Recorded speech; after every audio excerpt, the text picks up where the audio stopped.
Morning. All right, I promise I'll do something about the steering wheel. Right, a couple of things this morning. That Land Rover video that I put out yesterday, the Range Rover one, about the people who had bought, most people were with me on that Range Rover video.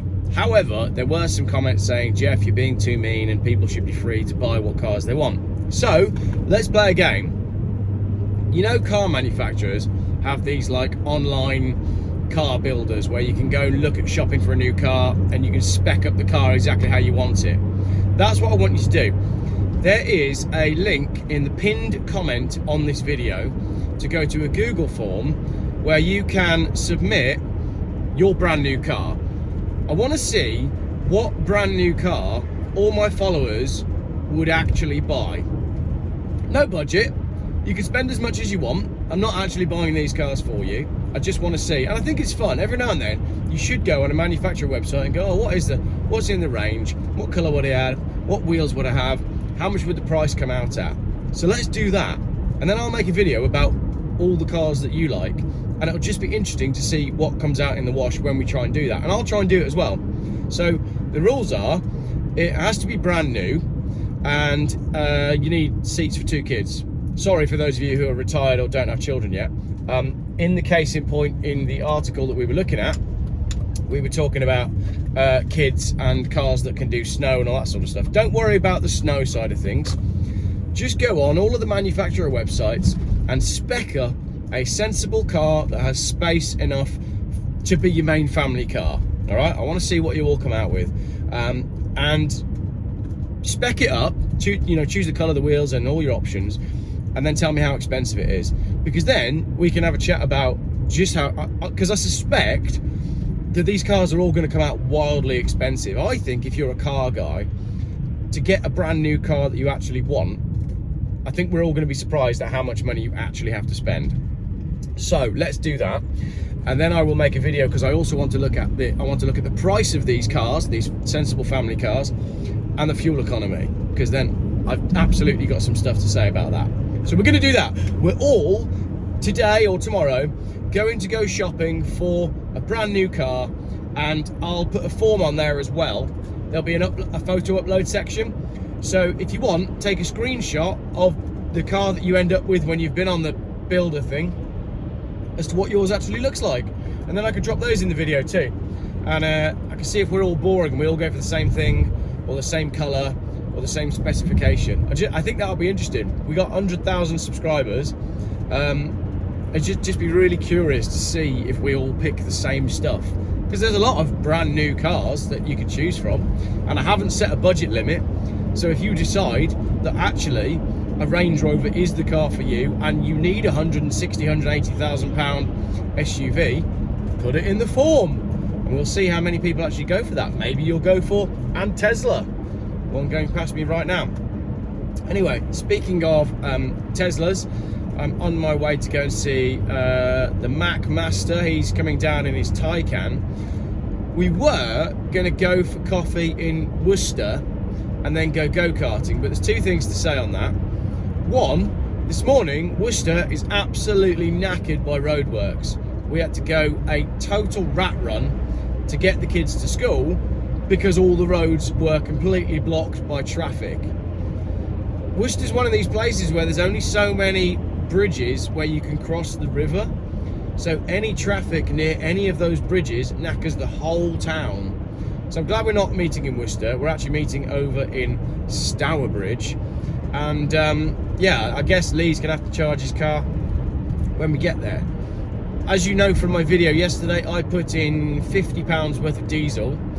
I've still got enough, just about, to get me to Stourbridge. I will need to put fuel in when I get to Stourbridge, but the point is, with these electric cars, I'd be having to charge. I'd be charging right now. Yes, you would have charged overnight. Can't have a charger at my house. So no, I wouldn't have charged overnight.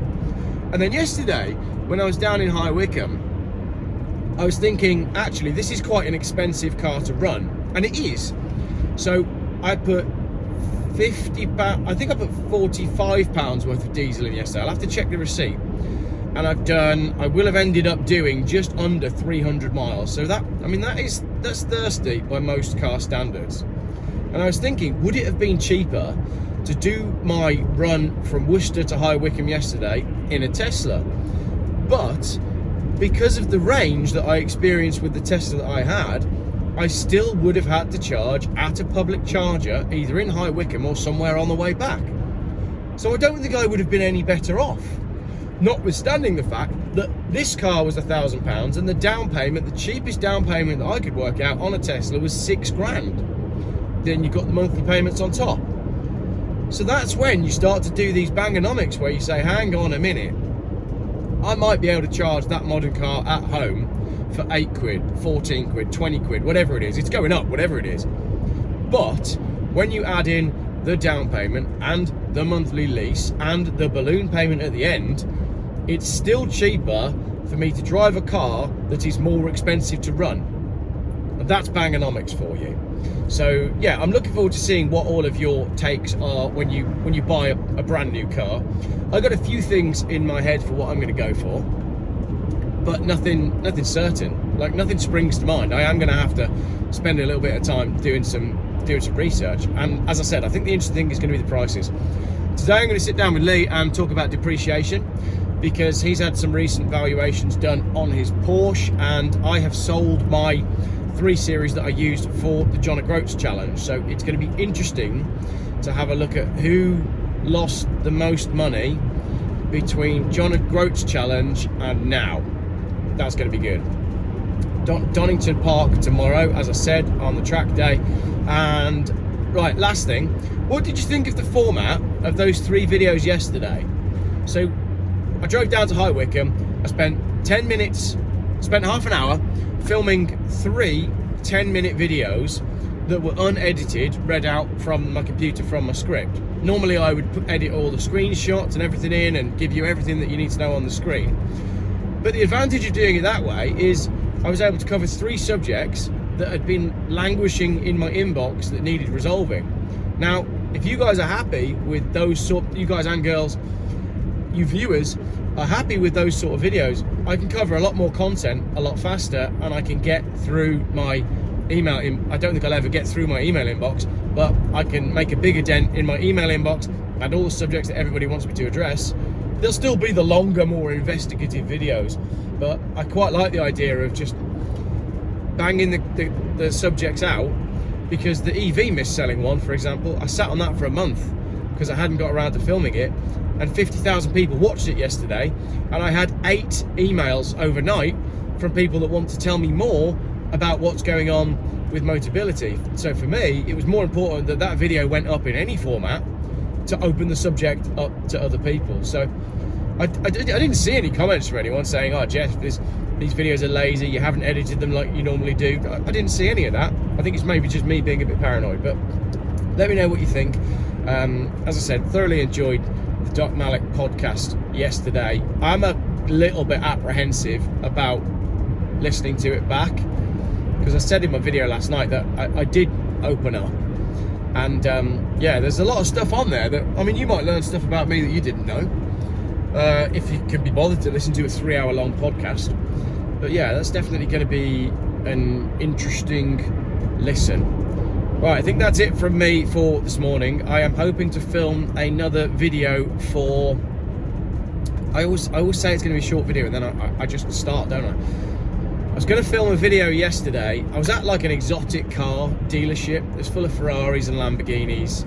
And you know, I'm not really into all of that. And I was thinking, what I could do is I could sit in one of these cars and I could read a chapter of a book and I could put that on the new channel. And it was really cold in the dealership. I wanted to get home to my family, and I don't know, I just didn't get a nice vibe from the showroom I was in, and I thought, you know what, not going to do it. We'll do it tomorrow in a different car when I get the right vibe from the people who are around me. So there will be another video on the Books in Cars and Stuff channel.